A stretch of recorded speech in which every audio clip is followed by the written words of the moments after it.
Welcome back to Nomadic Minds. মই হিমাংশু যোৱাকালি কণ্টেণ্টখিনি চাইছে মই যিখিনি ৰেকৰ্ড কৰিছিলোঁ আজি আকৌ এটা কণ্টেণ্ট ৰেকৰ্ড কৰিব চেষ্টা কৰিছোঁ। আজিৰ মই শিকা বস্তুৰ ভিতৰত হ'ল habits, emotional frequency, body and health. তো আমাৰ অভ্যাস আৱেগিক যোনটো ফ্ৰিকুৱেঞ্চি থাকে আৰু স্বাস্থ্য আৰু আমাৰ শৰীৰটোৰ ওপৰত। চ' আমি যদি ফ্ৰিকুৱেঞ্চি বুলি কওঁ, কালি আমি ডিছকাছ কৰিছোঁতো ফ্ৰিকুৱেঞ্চি মানে কি। বেণ্ডউইথ বেলেগ বেলেগ থাকে, আকৌ কৈ দিছোঁ।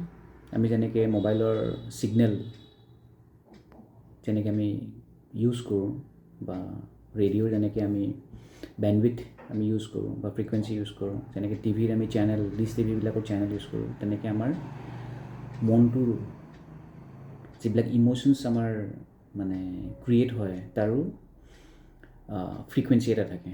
তো সেইটো হ'ল ইম'চনেল ফ্ৰিকুৱেঞ্চি বুলি কয়। আৰু সেই ইম'চনেল ফ্ৰিকুৱেঞ্চিটোৱে মানুহৰ শৰীৰত স্বাস্থ্যৰ অপকাৰ বা ভালো কৰিব পাৰে। ঠিক আছে। চ' মাক আজি ফোন কৰিছিলোঁ, মায়ে বুজি পাইছে, চাইছে। তো আৰু যাতে চায়, তাকেই নতুন নতুন মাৰ কাৰণে নতুন নহ'ব পাৰে, কাৰণ মাৰ বয়স হৈছে 74, মাৰ বয়স। তো মাৰ কাৰণে নতুন ডেফিনেটলি নহয়, বাট অলপ বেলেগ এটা ষ্ট্ৰাকচাৰৰ থ্ৰু দি মানে জানিবলৈ বা ষ্টিল ডিছকাছ কৰিবলৈ বা ৰিভাইজ কৰিবলৈ আমি চেষ্টা কৰিম, যাতে আৰু আমি ধুনীয়াকৈ থাকিব পাৰোঁ এইখন পৃথিৱীত। কাৰণ আমাৰ পাৰ্টিকুলাৰলি এইখন পৃথিৱীত জন্ম হৈছোঁ মানে আমি ধুনীয়াকৈ জীয়াব লাগে, ইয়াৰ মজা লৈ যাব লাগে। তো ইয়াৰ মজাটো তেতিয়াহে আমি ল'ব পাৰিম যেতিয়া আমি নিজৰ মনটো আমি মেনেজ কৰিব শিকিম। নহ'লে এই পৃথিৱীখনত আমি মজা নাপাওঁ। আৰু ক'ৰবাত পঢ়িছিলোঁ মই, মোৰ নিজৰ কথা একোৱেই নাই দেই, জাষ্ট অনুভৱ কৰা কিছুমান কথা থাকেই। বাট জেনেৰেলি মানে মই পঢ়া বা ভিডিঅ' চোৱা বা সেইবিলাকৰ পৰাহে মই নিজে শিকি কেনে নিজৰ তাত এপ্লাই কৰি যিখিনি মই ভাল পাওঁ, যিখিনি দৈনন্দিন জীৱনত কামত আহিব পাৰে, তাৰ ওপৰতহে মই ধৰক শ্বেয়াৰ কৰিবৰ কাৰণে সিদ্ধান্ত লৈছোঁ। মাৰো কামত লাগিব তাকেই। চ' আমাৰ অভ্যাস জেনেৰেলি আমি ৰাতিপুৱা উঠা এটা আমাৰ অভ্যাস, ৰাতিপুৱা উঠি পানী খোৱা আমাৰ এটা অভ্যাস, আমি গধূলি খোজকাঢ়িব যাওঁ এটা অভ্যাস, আমি ভাত খাওঁ সময়ত, সেইটো এটা অভ্যাস। তো যিকোনো অভ্যাস আমাৰ দৈনন্দিন জীৱনত আমি ফ'ল' কৰিয়ে থাকোঁ। বাট এই যে ৰিপিটেড পেটাৰ্ণছ অফ যিখিনি আমি হেবিটছ থাকে, আমি যিখিনি হেবিটছ ফৰ্ম কৰোঁ, তাৰে যিখিনি ৰিপিটেড পেটাৰ্ণছ হয়, সেইটোৰ পৰা আমাৰ থটছ ক্ৰিয়েট হয়। যেনেকৈ আমি ৰাতিপুৱা সোনকালে উঠোঁ, কেতিয়াবা যদি মই সোনকালে উঠিব নোৱাৰোঁ বা আমি যদি ৰাতিপুৱা সোনকালে নুঠোঁ, ইনফেক্ট মোৰ ভুল হৈছে, আমি যদি ৰাতিপুৱা সোনকালে উঠিব নোৱাৰোঁ, আমাৰ গিল্টি ফিল হয়। আমি যোৱা ভিডিঅ'টোত শ্বেয়াৰ কৰিছিলোঁ, মই শ্বেয়াৰ কৰিছিলোঁ যে গিল্টি ফিল হ'লে বা শ্বেম যেতিয়া আহে, তাৰ ফ্ৰিকুৱেঞ্চিটো ল' হয়। আৰু ল' ফ্ৰিকুৱেঞ্চিৰ বডিত যদি আমি জেনেৰেট কৰি থাকোঁ, আমাৰ বডিটোৰ ফ্ৰিকুৱেঞ্চিটো যদি আমি ল'কৈ মানে মেইনটেইন কৰোঁ, তেতিয়াহ'লে আমাৰ বেমাৰ আজাৰ হোৱা বহুত চান্স থাকে। আমি সদায় ফ্ৰিকুৱেঞ্চিটো ওপৰলৈকে লৈ যাব চেষ্টা কৰিব লাগে। ত' চবতকৈ ল' ফ্ৰিকুৱেঞ্চি হ'ল ছেইম, গিল্টি ফিল কৰা। চ' ৰাতিপুৱা যদি আমি সোনকালে উঠিব নোৱাৰোঁ, আমাৰ মনত কি আহে যে আমি উঠিব পৰা নাই, এটা গিল্টি ফিল হয়। চ' সেই গিল্টি ফিলৰ যোনটো এটা থট যোনটো আমাৰ জেনেৰেট হয়, সেইটোৱে আমাৰ ইম'শ্যনটো কি কৰিব, সেইটো আমাৰ নিম্ন ল' ফ্ৰিকুৱেঞ্চিত লৈ যাব। আৰু ল' ফ্ৰিকুৱেঞ্চিৰ যোনটো হেল্থৰ ইম্পেক্ট, তাত আকৌ আপুনি বেলেগ ধৰণে পাব। মানে তাত আমাৰ শৰীৰত ক্ষতি কৰিব।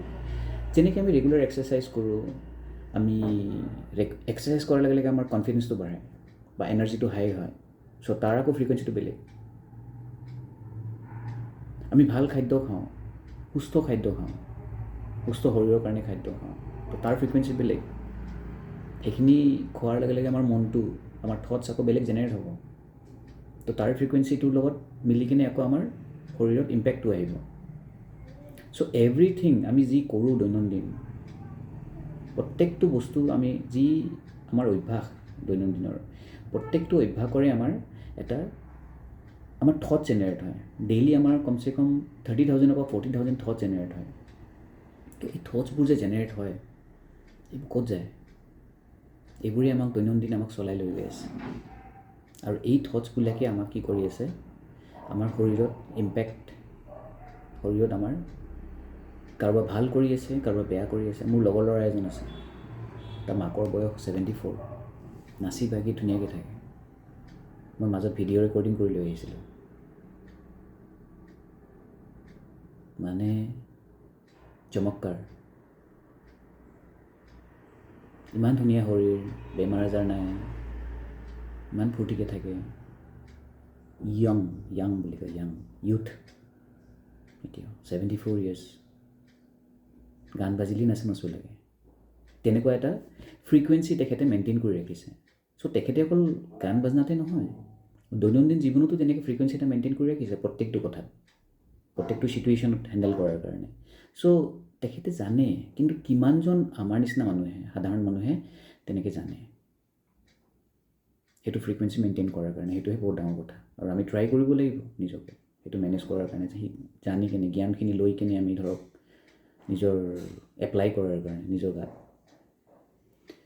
তো মই কি ক'ব খুজিছিলোঁ যে হেবিটছ আমাৰ যি থাকে তাৰ পৰা আমাৰ থটছ জেনেৰেট হয় থটছখিনিয়ে কি কৰে আমাৰ ইম'শ্যনছ ক্ৰিয়েট কৰে আৱেগ ভাৱখিনিয়ে আমাৰ কি কৰে ইম'শ্যনছ ক্ৰিয়েট কৰে আৰু ইম'শ্যনছে কি কৰে ইম'শ্যনেল ফ্ৰিকুৱেঞ্চি এটা জেনেৰেট কৰে আৰু সেই ইম'শ্যনেল ফ্ৰিকুৱেঞ্চিটোৱে আমাৰ বডিত ডাইৰেক্টলি ইনফ্লুৱেঞ্চ কৰে বা আমাৰ ইম্পেক্ট কৰে ভালো হ'ব পাৰে বেয়াও হ'ব পাৰে চ' আমাৰ টাৰ্গেট এইটোৱে হ'ব লাগে যে আমাৰ ইম'শ্যনেল যোনটো ফ্ৰিকুৱেঞ্চি হয় আমি কেনেকৈ হাই কৰি ৰাখিব পাৰোঁ মই নেক্সট ভিডিঅ'ত ট্ৰাই কৰিম শ্বেয়াৰ কৰিবৰ কাৰণে ফ্ৰিকুৱেঞ্চি মানে কোনটো ইম'শ্যনছৰ কোনবিলাক ইম'শ্যনছৰ কি ফ্ৰিকুৱেঞ্চি থাকে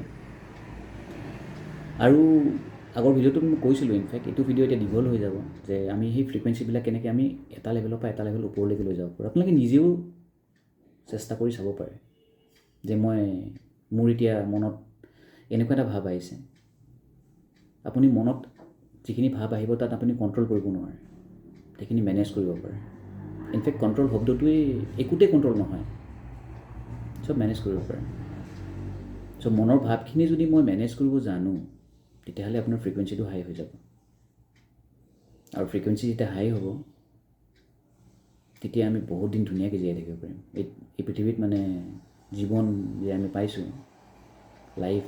লাইফৰ এনজয়মেণ্টটো আমি তেতিয়াহে পাম আদাৰৱাইজ আমাৰ বডিটোক আমাৰ মাইণ্ডটোক আমি কণ্ট্ৰল কৰি থকা নাই এইটো নেচাৰেলি অইন কোনোবা এটা শক্তিয়ে অইন কোনোবা এনাৰ্জিয়ে আমাক কণ্ট্ৰল কৰি আছে যোনটো নেকি আমি ইংৰাজীত কওঁ ছাবকনচিয়াছ মাইণ্ড সিয়ে কণ্ট্ৰল কৰি আছে চ' আজিৰ কাৰণে ইমানেই ৰেকৰ্ডিং কৰিলোঁ মই দেৰি নকৰোঁ 8 মিনিটৰ ওপৰত হৈ গ'ল ভিডিঅ'টো চ' আকৌ ট্ৰাই কৰিম ৰেকৰ্ডিং কৰাৰ কাৰণে মানে ডেইলি যাতে মই মিছ নকৰোঁ ৰেকৰ্ডিঙৰ কাৰণে কমচে কম চাই ল'ম ধন্যবাদ থেংক ইউ ছ' মাছ